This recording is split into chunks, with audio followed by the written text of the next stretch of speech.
Cari amici di Icon, bentornati. Siamo a Collumberto, ci troviamo sulla salita che da Borgo Venezia porta al piazzale, al sagrato della chiesa di San Tommaso, e scopriremo l'origine antica e le prime testimonianze della storia di questo paese, che si trova in un luogo ameno, come vedete circondato dagli ulivi,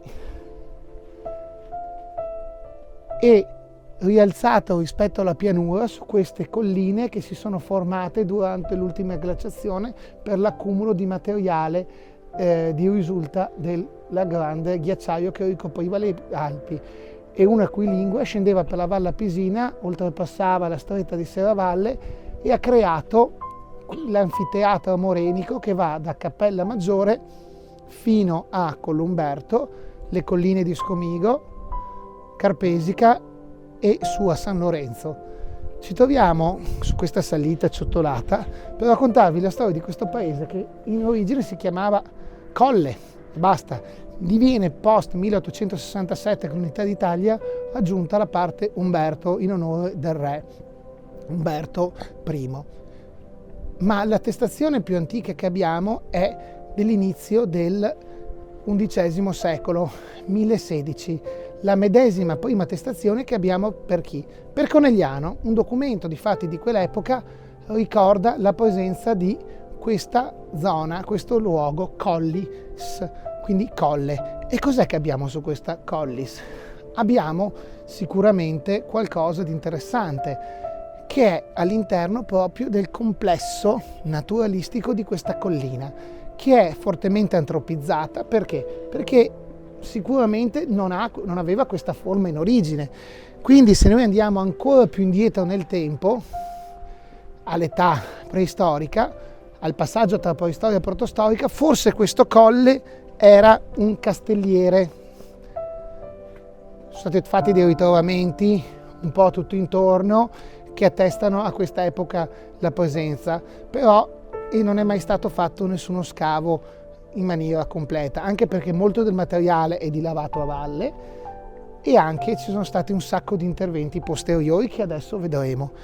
Non sappiamo se ci sia stata una presenza in età romana, c'è chi l'ha proposta anche come presenza di una veglia, ma non c'è nessuna possibilità di saperlo perché mancano materiali a tutti gli effetti.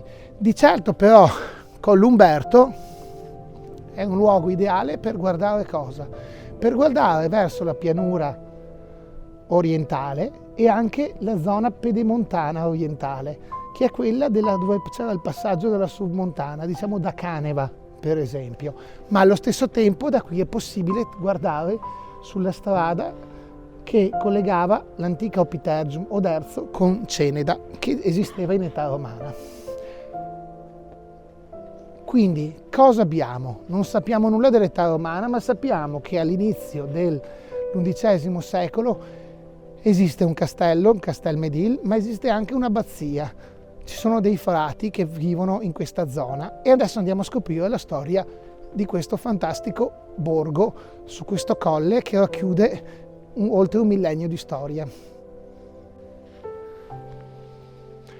Come potete vedere, purtroppo oggi c'è un po' di foschia, però si riesce a capire l'area sul fondo dove scende questa propaggine delle prealpi veneto-friulane, il confine tra Veneto e Friuli, lì nella zona di Caneva, passava la strada submontana che correndo alla base delle prealpi arrivava sino a Ceneda e da Ceneda poi si diramava in varie direzioni. Ma allo stesso tempo un'altra strada correva sempre di età di percorrenza già pre-romana, quindi protostorica. Da lì si diramava e correva alla base di queste colline in direzione Conegliano. L'altra strada che ho nominato prima è quella che partiva da Oderzo, che purtroppo non riusciamo a vedere allo sfondo perché c'è foschia, anzi probabilmente c'è anche nebbia in questi momenti, in quelle zone, e direttamente risaliva lungo questa pianura e collegava appunto Oderzo con Ceneda. Siamo davanti alla chiesa di San Tommaso Apostolo. Ma com'è nata la storia della fede qui a Collumberto? Sappiamo sicuramente già nell'undicesimo secolo che i padri cruciferi dell'abbazia di San Pietro Apostolo, che si trovava qui vicino, qui attaccato praticamente sulla sommità del colle, si occupavano della cura delle anime. Erano già presenti però dal 1093 i monaci benedettini pomposiani, quindi derivanti da Pomposa, che avevano mandato delle emanazioni della loro istituzione religiosa un po' dappertutto. Nel nostro territorio ricordiamo sicuramente l'abbazia di Santa Bona a Vidor, ma anche l'abbazia di Follina. Sono emanazioni di epoca medievale dell'abbazia di Pomposa. E cosa facevano? Come hanno fatto i monaci di Vidor nel tutto il quartiere del Piave, nella zona di Palù, e la stessa cosa che hanno fatto i monaci di Follina nella vallata. Anche i monaci di qui hanno partecipato, hanno insegnato alle persone come bonificare queste terre di pianura che si erano impaludate o ricoperte di boschi durante l'Alto Medioevo, dopo la caduta dell'Impero Romano. Ritorniamo alla storia di questa chiesa. La chiesa che qui vedete è chiaramente un edificio ottocentesco, ma noi per trovare l'origine della chiesa dobbiamo andare appunto molto più indietro. Sappiamo sicuramente che esistette una chiesa medievale, forse in varie fasi. Lo sappiamo perché quando venne ricostruita tra il 1806 e il 1809 questa chiesa, furono trovate una serie di fondazioni afferenti all'edificio precedente. L'edificio attuale è in stile neoclassico e come vedete appunto dal portale trionfale con scritto Divo Tomae Apostolum Dicatum, la dedicazione è chiara. La facciata è a capanna con 4 lesene su pilastri sormontate da capitelli corinzi, trabeazione triangolare sommitale con oculo dalla forma a fiore particolare. Quindi una chiesa classica, chiesa ottocentesca, nulla di differente. Sappiamo che sono state fatte delle aperture successive per dare più luce, sappiamo specialmente che sono stati aggiunti degli edifici a lato, tra cui quello della sagrestia. Quindi i lavori proseguiranno del cantiere del 1806 anche più tardi anche nelle altre parti della chiesa, compresa quella a est, dove sostanzialmente c'è l'intervento maggiore. Ci troviamo nella zona del portale nord di accesso alla chiesa per un particolare interessante. Sono 2 iscrizioni, noi stiamo inquadrando quella di destra, dove viene ricordato come l'edificio è stato restaurato in seguito a 2 terremoti devastanti che purtroppo sono tristemente famosi nel nostro territorio, che sono quello del 1873 e quello del 1936, che tanti danni hanno fatto in questo territorio. È una cosa che è rimasta nella memoria collettiva, anche perché molte chiese sono cadute. Ricordiamo qui vicino che il terremoto del 1873 fece collassare per esempio parte della chiesa di San Pietro di Feletto, dove morirono tante persone, e permise però anche la scoperta dei famosi affreschi, mentre il terremoto nel 1936 fece collassare la chiesa di Sant'Antonio Abate sulle pendici del colle sopra Serravalle. Altra chiesa collassata sempre nel 1873, da non dimenticare, è quella di Formeniga, che si trovava più in sotto ed è stata ricostruita in seguito a questo terremoto. Mentre se noi ci spostiamo a sinistra, alla sinistra del portale, abbiamo la vera e propria dedicazione del 1809, in cui si dice che questo tempio dedicato a San Tommaso è stato costruito nel luogo di quello precedente.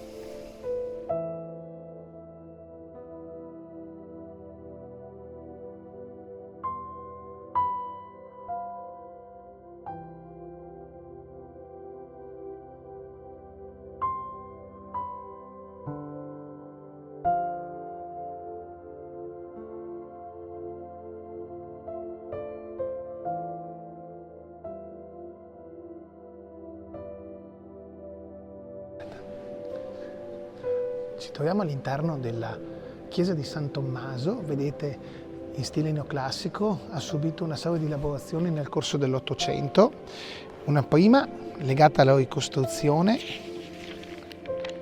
di cui abbiamo parlato prima nel 1806 e conclusa nel 1809 quando è stata riconsacrata la chiesa, e un secondo intervento più tardi durante l'Ottocento. Come possiamo vedere ha uno stile neoclassico, ci sono questi pilastri con capitelli corinzie che circondano completamente tutta la chiesa lungo tutta la navata, che è navata unica. Il prolungamento della chiesa, che noi vediamo in un'abside con conca absidata, e un'ulteriore struttura dietro dove c'è un crocifisso alle spalle dell'altare, è molto monumentale. Infatti ci sono delle arcate che danno la possibilità di prolungare la vista. Il presbiterio chiaramente è rialzato, come anche le due cappelle laterali, perché questa chiesa ha una particolarità: ha due piccole cappelle, non si possono neanche definire absidi perché sono chiuse, laterali, una dedicata a Sant'Antonio e uno alla Madonna Maria Immacolata. Quindi i fedeli possono scegliere anche di poter pregare rispettivamente a sinistra per Sant'Antonio e a destra per la Madonna Immacolata, a seconda delle necessità.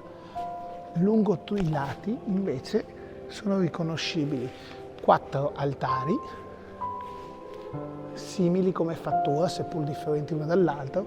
Diciamo che l'unità di similitudine è quella tra i due altari laterali più vicini all'altare centrale, che hanno questa forma con una copertura a semicerchio.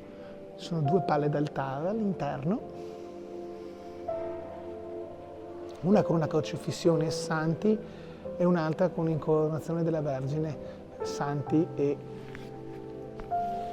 altri personaggi. Se invece ci rivolgiamo verso la controfacciata, dominata dal grandissimo organo, che è del 1831, ma ricostruito nel 1924. Ai lati dell'organo vediamo queste 2 cappelle sostenute da delle colonne nere con capitello corinzio, con trabeazione, e in quella nord abbiamo il battistero, in uno stile quasi paleocristiano. Chiaramente però è moderna la fattura, però assomiglia molto a qualcosa alle decorazioni interne dei battisteri paleocristiani. Mentre se ci spostiamo nell'altro altare, dominato dalla presenza della statua di Sant'Antonio col bambino, abbiamo un'altra Vergine in gloria con santi e putti.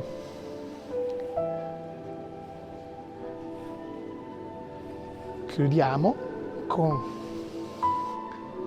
la parte alta dominata da un grande affresco in cui notiamo San Tommaso nella sua salita verso il cielo, verso Dio, circondato da angeli, putti, nuvole che danno la profondità e l'ascendenza verso Dio. Chiaramente è di ispirazione tiepolesca, seppur più tardi, sicuramente, visto che la chiesa è stata costruita nel 1831.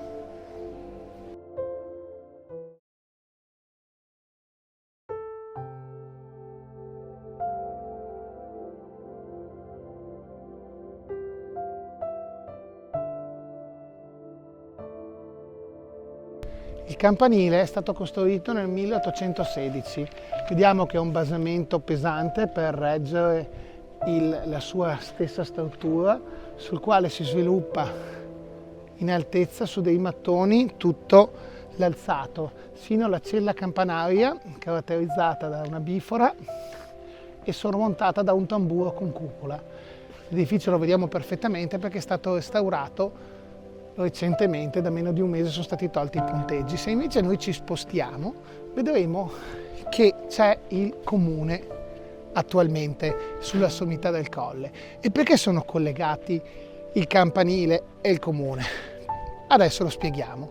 Anticamente, parliamo dell'XI secolo, la sommità del colle era occupata da un castello o comunque una struttura fortificata, nota come Castel Medilli, ma allo stesso tempo c'era anche un cenobio, ovvero una piccola area dove c'erano ospitati dei sacerdoti, precisamente i padri cruciferi dell'abbazia di San Pietro Apostolo, che in origine si trovava esattamente nel luogo dove si trova adesso il campanile. Lo sappiamo perché quando venne edificato il campanile furono trovati i resti di una chiesa. Ma cosa succede a questo cenobio? Questo cenobio dura per un po', come abbiamo detto prima, ma dopodiché scompare dopo pochi anni perché vengono al posto dei padri crociferi, arrivano i padri benedettini pomposiani. Siamo nel 1174 e i padri pomposiani, come dicevamo prima, appunto, insegnano alle persone a coltivare, a recuperare la terra, a bonificare e a fare anche le marcite necessarie per le attività agricole. La struttura che vediamo adesso chiaramente è molto più tarda, è stata fortemente rimaneggiata, ma originariamente era un monastero, anche un'abbazia, anche molto potente, che gestiva notevoli interessi, tanto da andare in scontro con la diocesi di Ceneda. Già a partire dal XIII secolo si ricorda un contenzioso già a partire dal Papa Alessandro. Quindi cosa succede? Viene commissariata, diverse volte, tanto che pensate che addirittura nel 1561 addirittura San Carlo Borromeo diventa abate commendatario di questa abbazia di San Pietro in Colle. È una situazione interessante perché ritroviamo lo stesso San Carlo Borromeo dove? Lo ritroviamo che abita a Santa Maria di Revine, vicino all'attuale chiesa, perché era stato messo responsabile anche di controllare i conti dei monaci dell'abbazia, sempre pomposiani di Follina, per delle, grane amministrative. Quindi è interessante la presenza di questo santo, che è così famoso per la cultura italiana, che comunque ha una storia anche nel nostro territorio. Quindi abbiamo questo edificio che adesso è stato rimaneggiato e cambiato moltissimo, però conserva ancora un aspetto nobile ed è giustamente stato tramutato in sede municipale.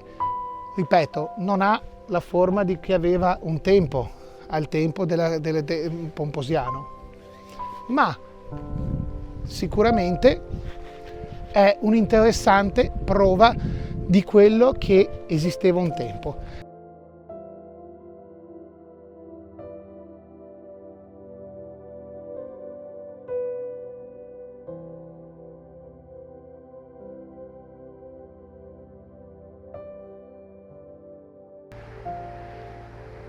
Ci troviamo a nord del comune, il punto sommitale di questo colle che è stato, ripeto, fortemente rimaneggiato anche in epoca recente perché noi ci troviamo al di sopra di una struttura dell'acquedotto. Ma è interessante la vista che spazia, come potete vedere, totalmente verso le Prealpi e il Cenedese in generale, e ci permette di raccontare qualcosa di questo edificio sulla sommità, perché forse nel 1184 il castello ospita Federico Barbarossa, quindi già esisteva, ma sappiamo dalle attestazioni che già nel 1200 c'è una nuova citazione del castello Medilli. La stessa cosa avviene più tardi, diverse volte, e è interessantissimo perché nel 1483, quindi siamo in età basso medievale, Marin Sanudo nella descrizione delle Venezie cosa fa? Ricorda il fatto che sulla collina di Colla c'è anche un castello, quindi una presenza che dura nel tempo, e probabilmente l'evoluzione di questa sommità del collo fortemente antropizzata, dove trovava un posto, ricordiamo, il castello, il cenobio, il cambiamento dal cenobio è diventato un'abbazia, l'abbazia si è trasferita probabilmente in un secondo tempo al posto di dove c'era il castello, cambiandone la forma. La chiesa dell'abbazia di San Pietro poi è andata distrutta, è stato costruito il campanile, e dove c'è adesso la chiesa di San Tommaso ne esistevano diverse versioni precedenti che sono state a loro volta distrutte per la nuova chiesa. Frontalmente alla chiesa c'era il sagrato, che è stato soggetto anche a degli scavi archeologici, sono state identificate delle sepolture di età basso medievale, di conseguenza ci troviamo di fronte a quello che era il vecchio cimitero. Invito anche a vedere il nuovo cimitero, quello attuale, che si trova esattamente oltre il sagrato, dove ci sono interessanti lapidi costruite fatte tra l'8 e il 900, e anche delle cappelle gentilizie molto carine, tra cui una neogotica. Noi abbiamo finito da Columberto, dalla sommità. La prossima racconto di Columberto sarà della Columberto dall'epoca moderna in poi, con lo sviluppo di tutte le ville aristocratiche del territorio. Saluti da Icon.